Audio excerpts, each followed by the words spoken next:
What's up, guys? Welcome to a new video. This is Sunny from personalmasteryquest.com, and today we are talking about the reality transurfing process, all broken down into one paragraph. So you may have came across reality transurfing on the internet, maybe YouTube, maybe my channel, and you looked at the book on Amazon for steps 1 through 5. It is around 750 pages, and you're not the type to read a lot of books. So you want to know what reality transurfing is really about, and that's what I kind of hope to convey to you in this video. I want to help you understand what the process really signifies and what it stands for, how it helps you achieve your goals and manifest your dreams. And I'm going to be showing you one paragraph from the book that really sums up this whole 750 pages into that one paragraph. Obviously, there's going to be a lot more details that you are going to kind of master and know before really understanding it to the fullest depth, what this paragraph is trying to convey to you.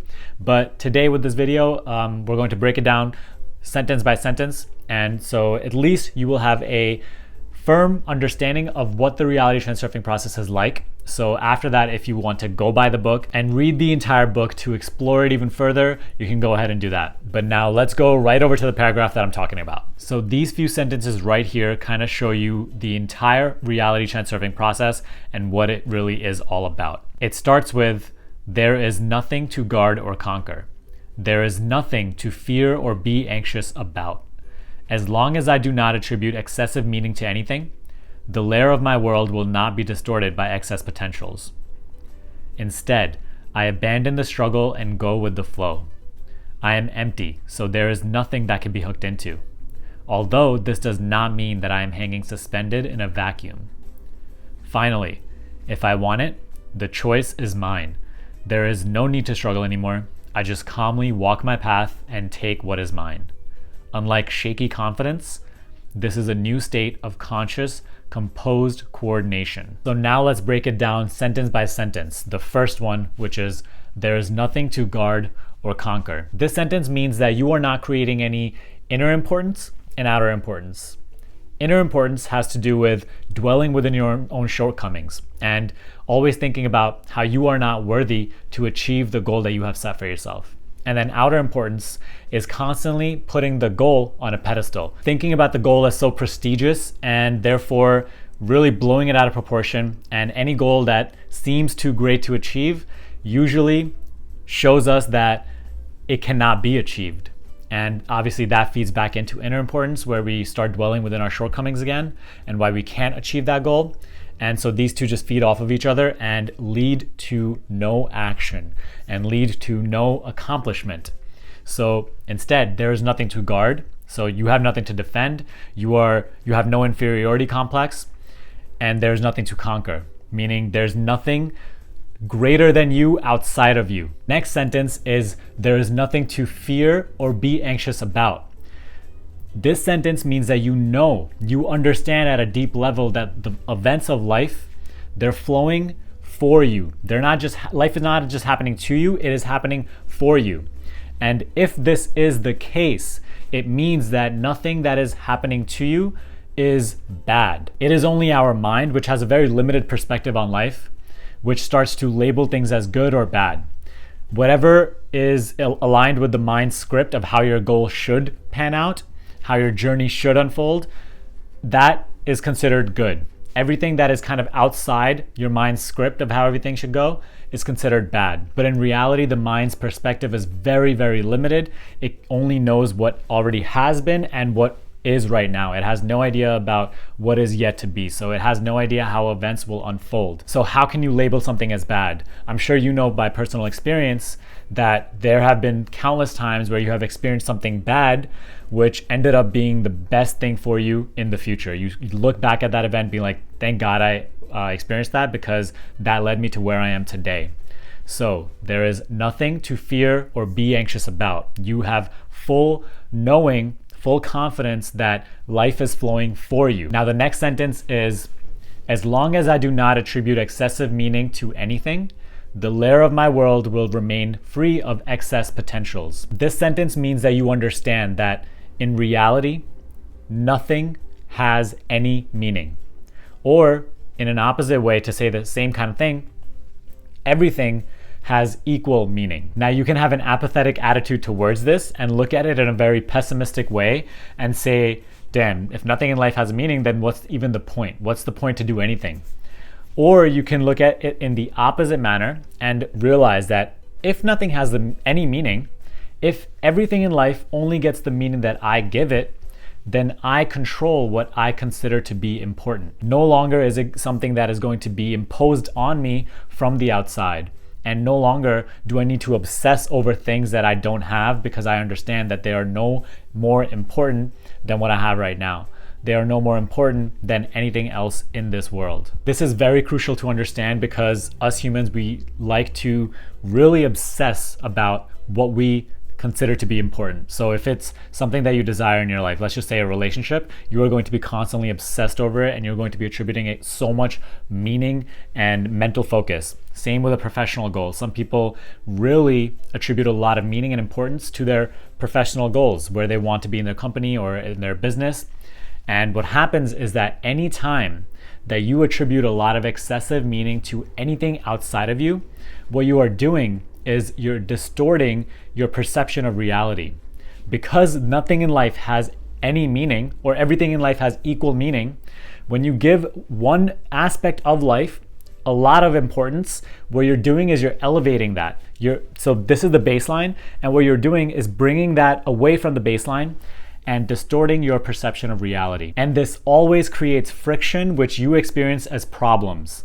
And this happens as a result of the nature's balancing forces. Because everything in nature always strives for a balance, what happens is when you take something from the baseline up here or down here, nature's balancing forces try to bring that back down to the baseline and restore balance. And usually we experience this as the problems in our life. You can kind of look at your life right now. Think about the area where you have the most problems. Any area in your life where you are currently experiencing the most problems. That is also the area of your life where most of your mental focus is going. That's also the area of your life where you have been attributing a lot of meaning, a lot of excess importance. When you're not giving anything in the world excessive meaning, it means that the layer of your reality will remain free of these excess potentials, will remain free of these balancing forces, will remain free of problems and unnecessary conflict. The next sentence is, instead, I abandon the struggle and go with the flow.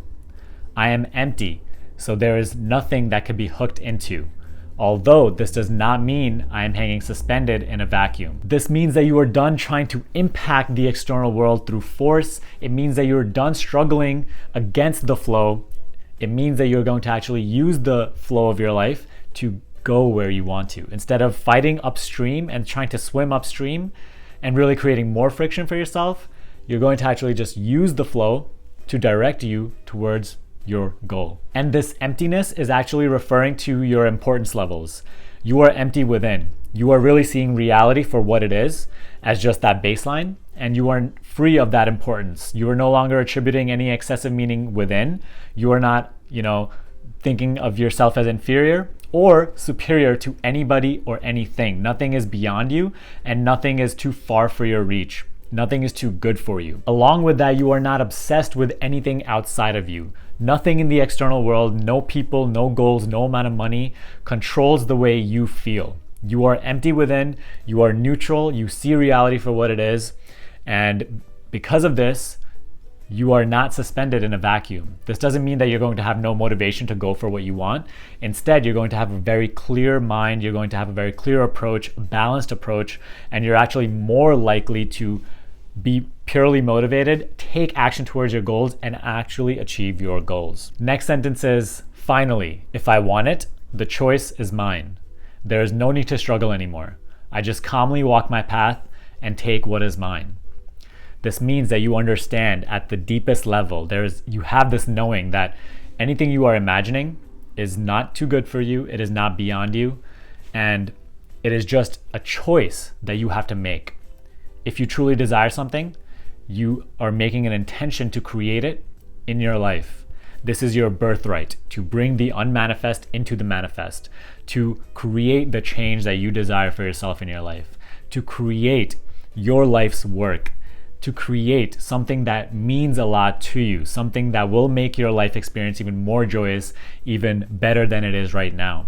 So it is not a state of hoping or dreaming or wanting. It is just a choice that you're making, and you're not struggling to create it. You are not fighting to make this happen. Instead, you are just calmly walking your path. You're walking this path of material realization and just getting it. You're just claiming what is already yours. And that brings us to the last sentence. Unlike shaky confidence, this is a new state of conscious, composed coordination. Meaning, this is not just some faulty confidence that you build from your decision to build confidence, which is impossible. Confidence, true confidence, only comes from an inner knowing of these principles, of seeing reality the way it is, of knowing that life is flowing for you. Because fake confidence is very shaky. Fake confidence falls through. Fake confidence does not last long. And so this is not that. This is a new state of conscious, composed coordination, meaning you are directing your mental processes in a way that will make it easy for you to get what you want. You are no longer struggling for anything. You are no longer fighting for anything. You simply see reality for the way it is, and you are setting your intentions for what you want. You are just walking your path calmly. You are going with the flow of life. You are navigating the turns and adjusting your intention the way it needs to be adjusted. You are enjoying this life, and you are just claiming what is already yours because you have made the choice to have it. So really, that is the entire process of reality transurfing, just summed up within a few sentences. And obviously there's so much more to it. There are so many more details that help you really understand this, because right now, even though you might intellectually understand it, you don't really know it, right? It's not real for you. So it's hard to carry out. It's hard to actually carry out this process. So the only way it will become real for you is if you really apply this into your life, if you really look at the details and make it real for yourself. So guys, really understand that the only thing getting in between you and what you want is the way you look at life, is the way you perceive the world. It's your paradigm, it's your worldview. I'm not claiming that reality transurfing will give you a perfect paradigm. I'm just saying that right now, if you don't have what you want, it means that you are resisting it because you are looking at life in a way that is not allowing you to get it. So rather than doing everything the same way that you have always been doing it, understand that if you continue to do the same things, you will continue to get the same results. You have to constantly be switching the way you are looking at the world. You have to remain open-minded and always looking for this growth, always looking for new ways to achieve your goals, to really live life in general. And when you try something new, you achieve something new. So reality transurfing can really do that for you. It can really help you look at life in a very different way, and it challenges a lot of your logical beliefs, a lot of the beliefs that have been programmed in our mind throughout our lives. So if you have any questions, put them in the comments down below, but that is all I have for this video. I hope you enjoyed it. If you did, give me a thumbs up and share this video with a friend who would also find it helpful. If you would like to get coached by me one-on-one, the link for that is in the description box below. But other than that, subscribe to this channel if you haven't already, and I will see you in the next video.